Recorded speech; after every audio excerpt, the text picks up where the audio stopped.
Welcome to our lesson on proving that lines are parallel.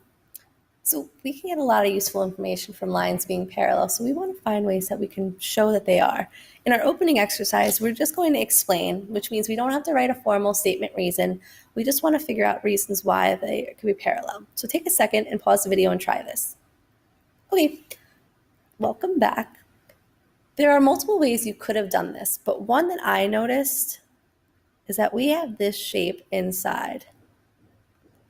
This shape's a triangle, and we should know that triangles add to 180 degrees. Since a triangle adds to 180 degrees, we can find that missing angle by adding 73 and the 43 to get 117. And when we subtract that, we will end up with 63 degrees. So that could be the first part. The second thing we would have to say is that now I'm trying to prove that this line is parallel to this line, and I can also indicate it by a single arrow. Once I know it's parallel, I know they're parallel because 63 and 63 are congruent angles. And those particular types of angles where one angle is inside the parallel lines and one is outside along the same side of the transversal, those are corresponding. So because I have congruent corresponding angles, I know it's safe to say the lines are parallel. So congruent corresponding angles are formed by parallel lines.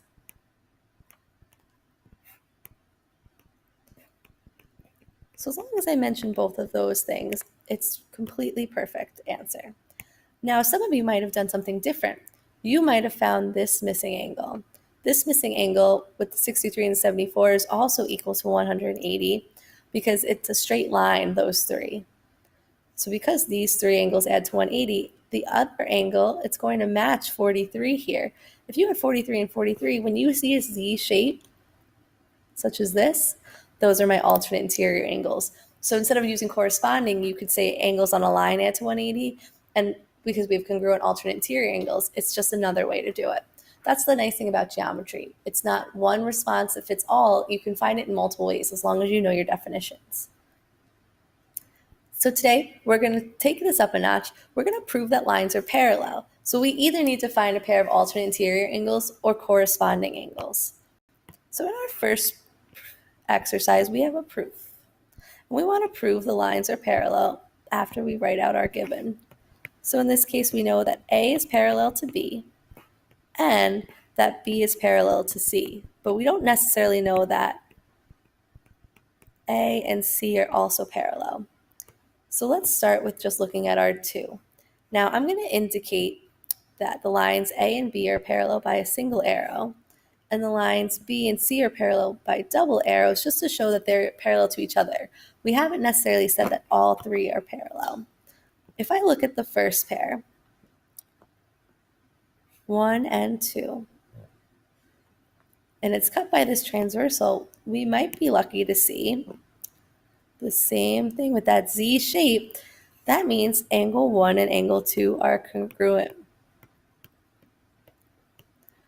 Those are known as alternate interior angles. So we have to mention that parallel lines create congruent alternate interior angles. Similar to when we talk about perpendicular lines, parallel lines create congruent alternate interior angles. And we can simplify that as long as the grader would know what you're talking about. If we look carefully,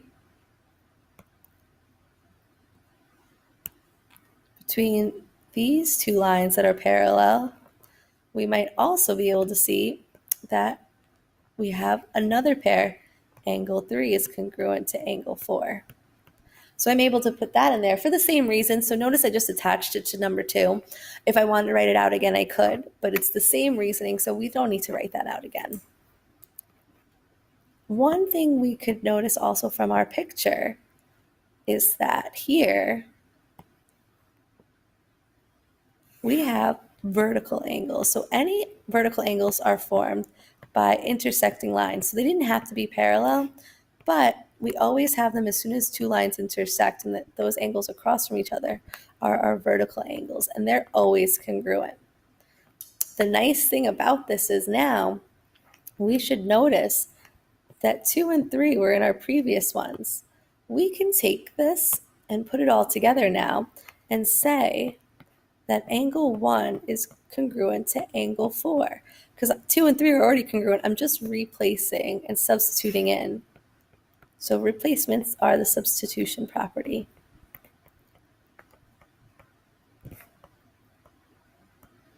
From there, if I notice angle 1 and angle 4, they're that Z pattern for the two lines that are the furthest apart. So we can say now, since I have alternate interior angles, the lines are parallel.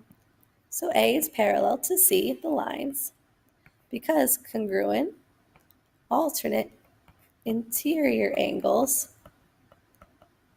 are formed by parallel lines. Notice the difference in step 2 and 5.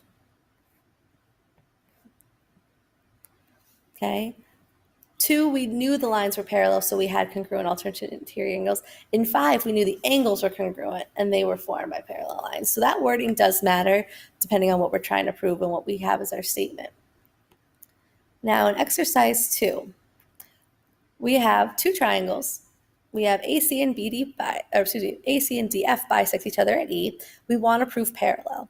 So just like we did in the last one, we either need to find alternate interior angles congruent or corresponding. So if I'm looking at these two parallel lines, if this was the transversal I wanted to focus on, then these two angles would be what I wanted. So angle A congruent to angle C. If I use the other transversal instead, then these two would be touching. So we'd want C, F, and D. So it doesn't matter which ones I find, but the only way to get a pair of congruent angles is to first prove the triangles are congruent. Because remember, we can prove any pair of angles or sides by proving CPCTC. So we need to first prove that triangle AED is congruent to triangle CEF. So it's our basic definition proof, like we've dealt with already, like when we proved something was a midpoint. In this case, we're just proving lines parallel, so we're going to do it the same way. So for step 1, AC and DF bisect each other, and that's our given. So there's nothing that we already know to be congruent, but we should know our vocab word bisects. That's going to make these equal parts. So I can say in the same step that AE is congruent to EC and that DE is congruent to EF because a bisector cuts the segment in half.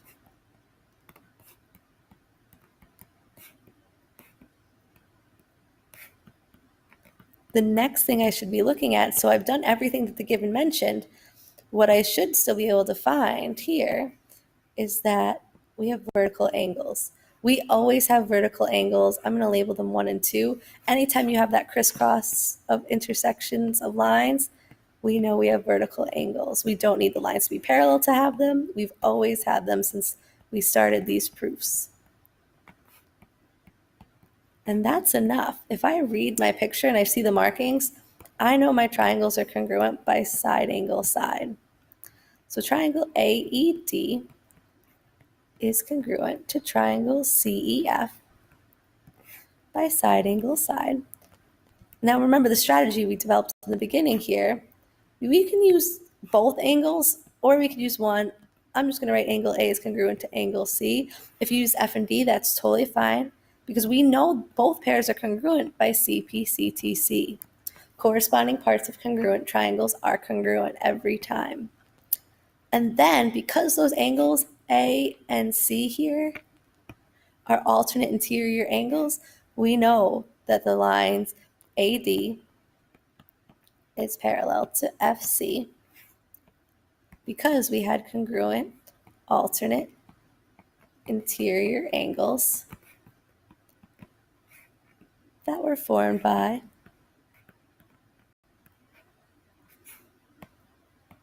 parallel lines. Okay, so we have that off the bat. Now, we can also find use for parallel lines in other places. So if I look over here, we're going to prove the exterior angle theorem. We've talked about it very recently and very quickly, but the exterior angle of a triangle will always be the sum of its two non-adjacent interior angles. Adjacent just means next to. So we're finding the two angles that aren't next to it. So if I look and I read this as angle ACD, so remember that's these two angles together, then I also know that 1 and 2 are the two angles that don't touch that outside angle. So again, there's multiple places. We have an auxiliary line drawn in. Now that's just a line that we use to draw in when we need some extra help with our proof. So notice it's drawn in. And in this case, if I look here, really I just want to split it up into those two smaller angles. So what I should know is that angles outside here, angle 4 and 5 with 3. Those three angles, angle 3 plus angle 4 plus angle 5, it equals to 180 degrees. Okay? Because angles on a line adds 180. So we're going to explain that reason. Angles equal 180 degrees. I should also notice that 1, 2, and 3 also equal 180.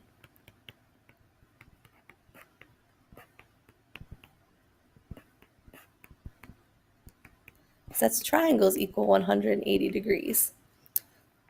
From there, notice we have two things that both equal 180 degrees. So these are all equal to each other.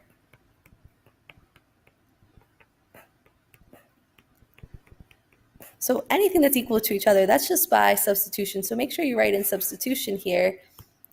And then the final thing is that they both have this angle 3. So I can eliminate that and say angle 4 plus angle 5 is equal to angle 1 plus angle 2. And if we go back to the very beginning, angles 4 and 5 make up angle ACD.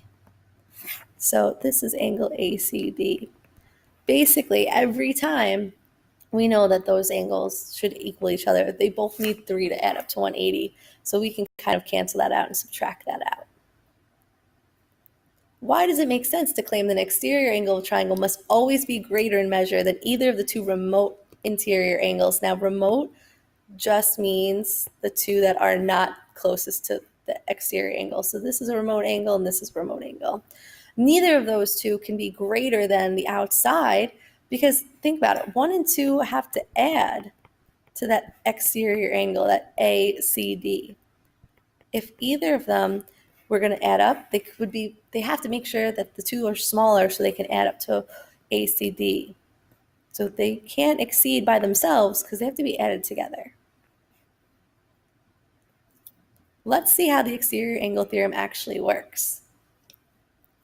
So we take the two remote or non-adjacent angles, so 3x plus 8 plus x, and set it equal to that outside angle of 6x minus 32.